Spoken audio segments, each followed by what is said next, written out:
Why do we keep kosher? That's a question I don't think that we ask often enough.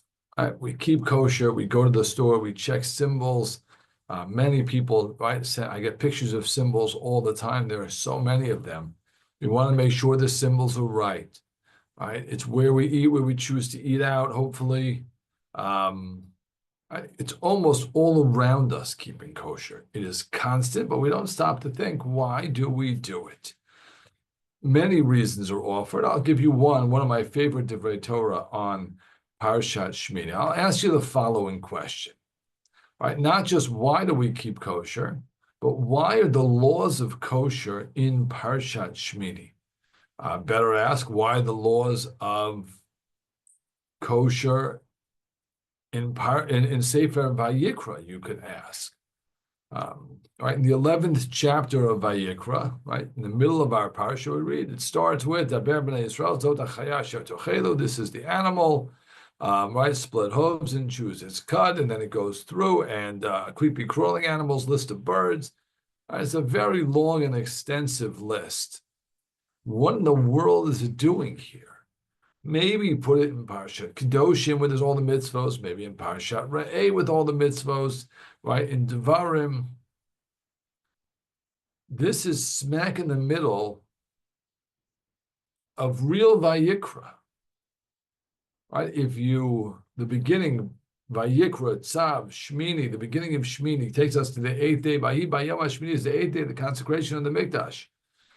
And then we continue after this with Tazria and Mitzorah, right? The role of the Kohen. We have Achrimos and we have the Yom Kippur service. Why is this in the middle of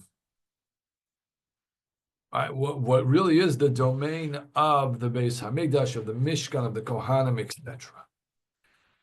So I think the answer is as follows, and it tells us something really important about what it means to be a Jew and why we keep kosher.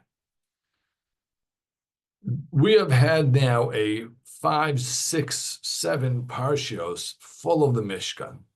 The Jews come down, they get to Sinai, Moshe comes down, we have the Luchos, we get the second set, right? We start getting halachos, and then we transition to this magnificent edifice, the Mishkan. And we have Truma, Titzaveh, Kitisa, Vayakel, Pekude, right? That's now 5 parshios.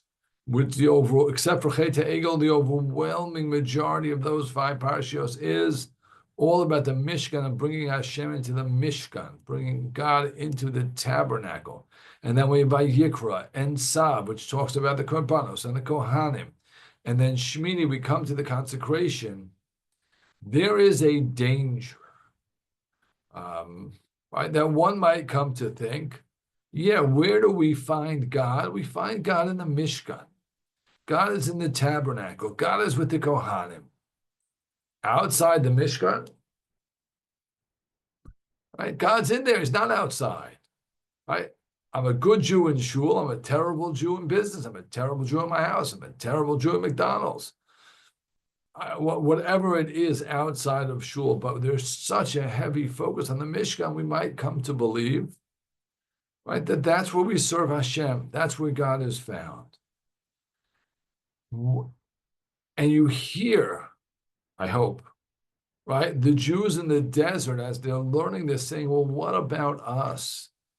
What about the Jews outside the Mishkan? What are we going to do every day? Remember, they didn't have davening. They didn't have Shachos Mincha Mariv. They didn't yet have a lot of other things that we have during our day of rabbinic origin.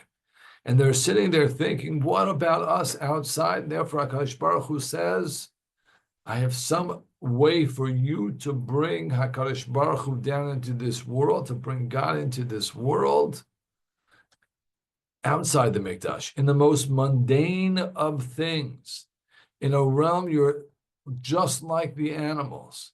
But we sanctify that realm, the realm of eating, and we bring Hashem into the world.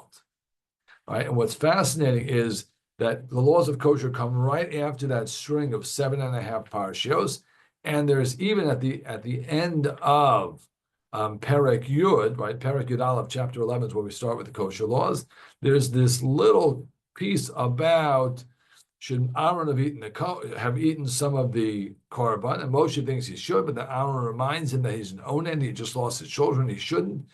Right? It's the world of the mikdash and what you can and cannot eat, and the transition is right out of the mikdash into what we can and cannot eat. It's a beautiful transition from the world of the mikdash outside to the question of what we can and cannot eat.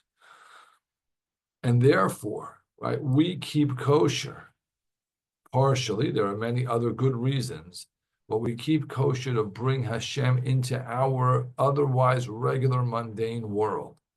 Every time you go to the supermarket and you turn an item around, right? And if you're like me and it's a new item and it looks kind of fun and you're hoping you find that hechsher, right? You brought Hashem into the supermarket. Hashem comes with you to Trader Joe's. Hashem comes with you to Wegmans.